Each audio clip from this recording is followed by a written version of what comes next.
Guys, move on agad si Coach Tim Cone pagkatapos ng kanilang kampanya dito sa Commissioner's Cup. Nasweep nga po ng SMB ang Barangay Ginebra sa kanilang semifinals match-up, kaya nakaantabay na ngayon ang Beermen kung sino ang kanilang makakalaban sa finals. Pero mukhang magkakaroon ng problema ang SMB dahil may mga nagnanais na ma-disqualified ang kanilang import. Ang height limit para sa import ay 6'9", ngunit 16 di umano itong si Benny Boatwright. Kung totoo ito, nanganganib ang kampanya ng SMB dahil baka maglaro silang walang import.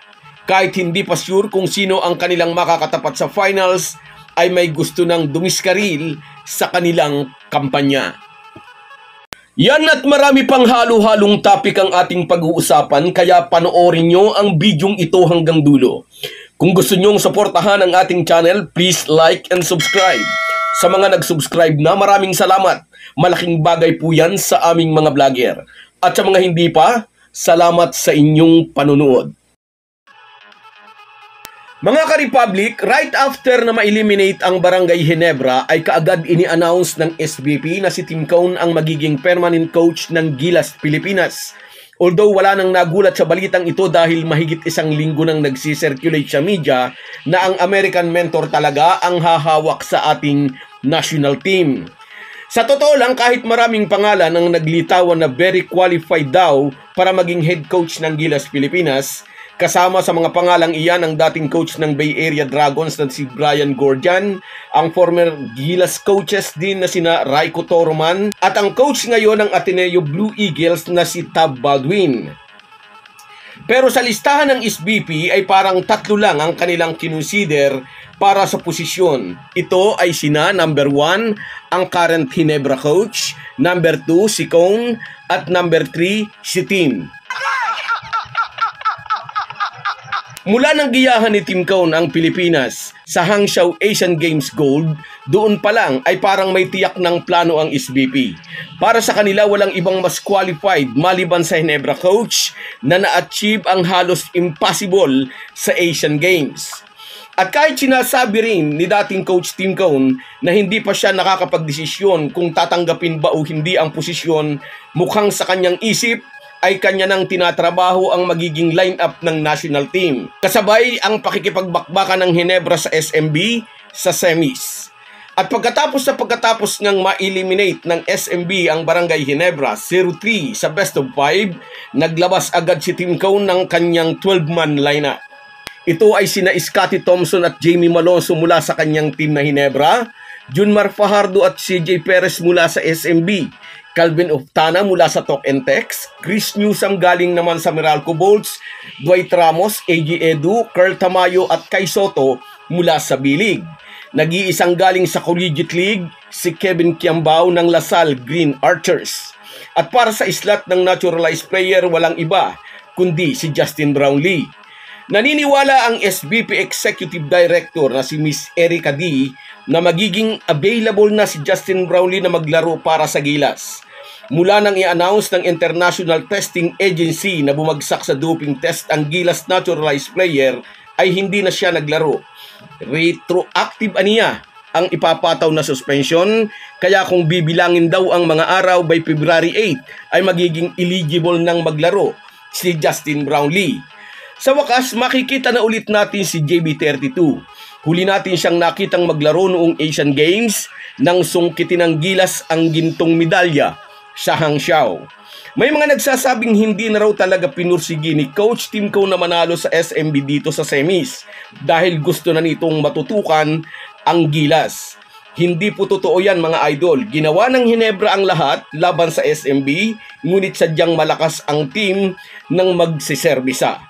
Lalong bumilib si Coach Tim Cone kina Junmar Fajardo at CJ Perez, kaya naman kasama ang mga ito sa 12-man Gilas lineup na kakatawan sa bansa. Samantala, hapyawan din natin itong iminamarites ng iba dyan na dinaya raw ni Benny Boatwright ang kanyang height, kaya di umano'y hindi raw siya papayagang maglaro sa finals. Hindi po natin malaman kung sino ang nagpasimula ng marites na ito o siguro'y gusto lang magpalakas loob ng mga taong kampi sa Magnolia o sa Phoenix. Sa husay na ipinapamalas ng SMB Import, sino man sa Magnolia o Phoenix ang makasalta sa finals ay tiyak na mahihirapan ng gusto kay Benny Boatwright. Kaya ginagawa ng issue na kesyo overhype daw ito. Ang totoong height daw ni Boatwright ay 6'10", lagpas ng 1 pulgada sa 6'9" na height limit for import dito sa Commissioner's Cup.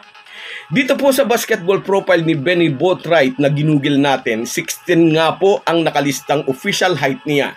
Pero sa NBA po, bagamat undrafted si Boatwright, sinusukat ang isang player na may suot na sapatos. Pero sa PBA, barefooted po kung kuhanin ang height ng isang manlalaro. Tiniyak po ni SMB Team Manager G. Abanilla na pasok ang kanilang import sa height limit na 6'9". Bago raw nila ito pinapunta dito sa Pilipinas ay nagpadala raw ito ng 2 picture na nagpapatunay na sinukat ang height nito ng nakapaa at malinaw daw na 6'9" ito. Kaya walang problema.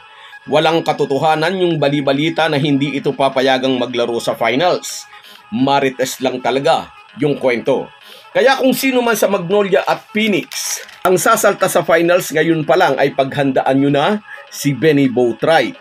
Si Benny Boatwright na ang sabi nga ni Coach Tim Cone ay kasama ngayon sa Death 5 ng SMB bilang kapalit ni Arwin Santos. Pero kinontra naman ito ni Coach George Gallant. Wala na raw ang Death 5 ng SMB. Ayaw sigurong maalala ni Gallant ang panahon ni Coach Leo Austria bilang coach ng Beermen. Wala na raw ang Death 5, ngayon daw ay Death 15 na. Medyo mayabang na pananalita, pero may bahid din naman ang katotohanan. So guys, yan lang muna. Hanggang sa muli. Bago tayo magpaalam, may imekos-mekos na natin ang ating shoutout. Shoutout kina Rosemary Juan, Esen Arsenas, kababayan ko ito. Rino Baral, Jane Manankil, Jealous Boy, Efren Mendoza, Glenn Goboy, George Batong, and Jaymond Makiling. Kahit gaano po tayo kabisi ay huwag po nating kalimutan ang ating buhay espiritual. Lagi po tayong magpasalamat sa bawat araw na dagdag sa ating buhay. Malaki po ang maitutulong ng pananalangin araw-araw. Isang paalala po mula sa inyong Halo Halo Sports Republic.